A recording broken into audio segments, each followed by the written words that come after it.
পায়নি মাইরি একদম জীবন একদম যেন খেতেই পায়নি এমন অবস্থা।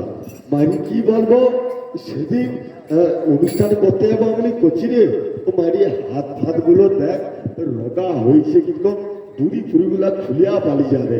আমি গুরুদেব কি করলে ভালো হবে বলতো? বলে কচি আর তোর রক্ত পরীক্ষা করতে হবে আর তোর পেচ্ছাপ পরীক্ষা করতে হবে। মানে কিরকম করতে হবে? বলে তুই খালি পেটে আসবি। খালি পেট মানে কি প্যান্ট জামা খুলে আসবো? বলে না, প্যান্ট জামা খুলে নেবে তাহলে কি করে? ঘুমসি কাটবো? ঘুমসি কাটতে হবে না, তাহলে কি করবো?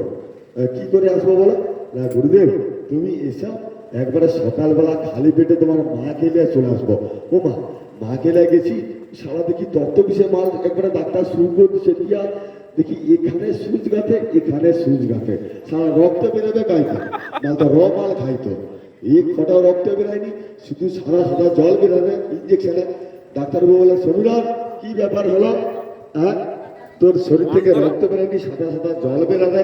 আমি ডাক্তারবাবু তুই তো র মাল খাই, কি করে রক্ত হবো বলো? বলে করছি, তাহলে তুই দাঁড়া। ও মাইরি তত্ত্ব বিষয়ে শুরু দিয়া দু হাতকে বেঁধে দিচ্ছে,